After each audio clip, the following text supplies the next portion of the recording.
Hello green coupon fans, this is Emily. Today I want to talk about the chore chart. This is the only way that I was able to motivate my kids to actually do chores without having to yell or threaten them. And it also allowed me the opportunity to give them a weekly allowance to teach them the value of earning $1. I created a rough draft of this before I created this actual chore chart that sits on my refrigerator. My kids are both, well, my daughter just turned 6 and my son will be 9 in about 6 weeks. And this chart actually put everything that I expect of them on a piece of paper, so when they woke up in the morning they could come straight down here and know that this was the first thing they needed to do. I even have a part here for my son, which I've covered up their names. I don't talk about their names online, but that tells him what to do every morning. He is to get up, let the dogs out, get dressed, brush his teeth, clean and straighten his room, and eat breakfast. He's also responsible for making sure that happens with his sister as well. And so during the summer, this has allowed me a lot more free time. Not in the fact that I don't want to take care of them. It's not that at all. It's just that they need to understand responsibility, and life is not all about just having fun. You have to work and you have to get things done.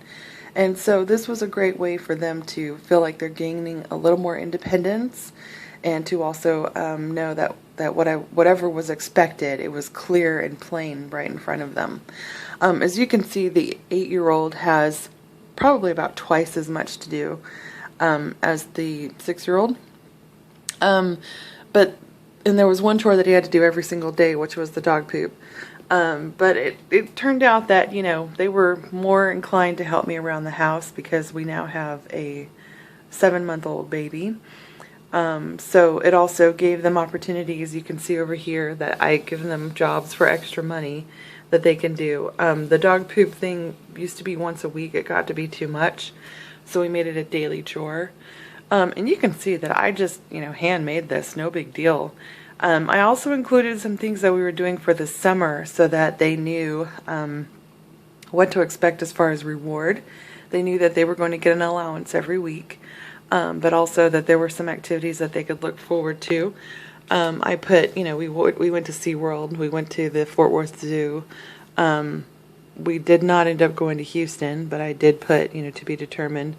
Even swim lessons, free classes. But I did put down here everything that I had signed them up for. And if you didn't do this summer, you need to make sure you remember to do this next summer. And I'll be posting on the website when next summer enrollment comes back around. But they have free skating in most cities, and that's in a program, I think, done by the state that is to help keep kids out of trouble and give them something to do. There's also free bowling that we sign up for.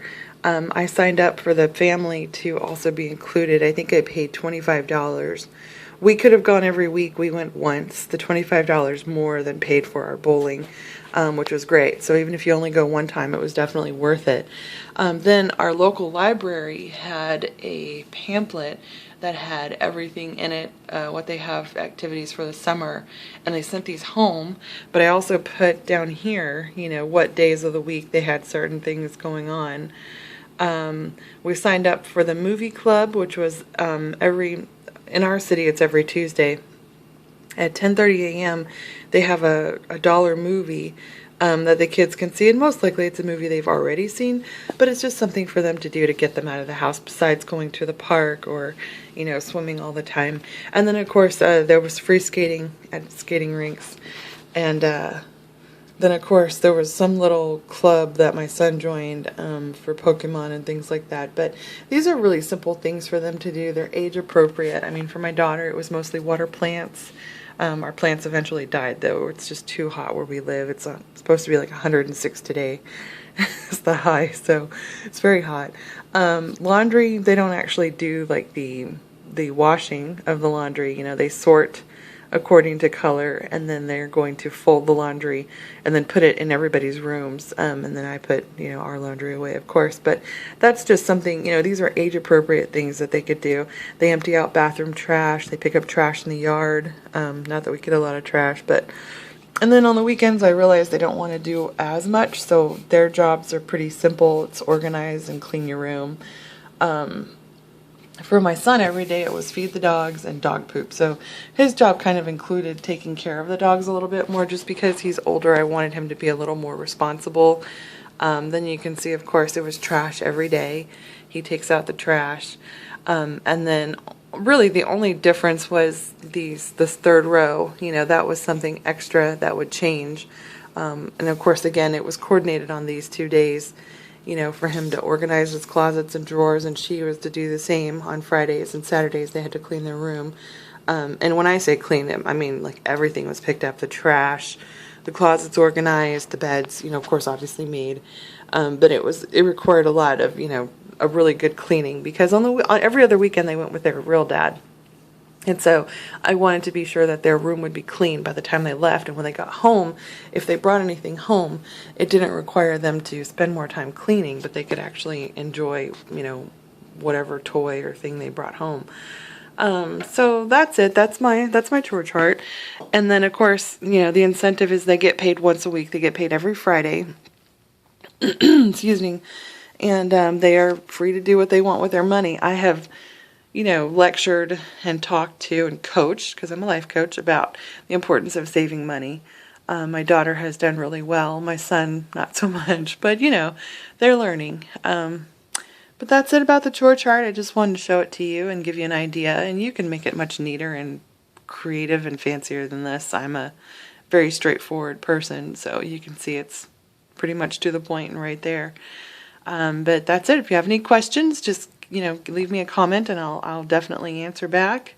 And I hope that you might make a chore chart for your kids and see if it helps you not yell as much, and because what parent doesn't yell, right? And maybe you can motivate them and give them a little more responsibility so they feel like they're getting to be a little older. Anyway, thank you for watching. I hope you subscribe so you can watch more uploaded videos, and be sure to like my Facebook page, and I'll see y'all soon. Thank you. Bye-bye.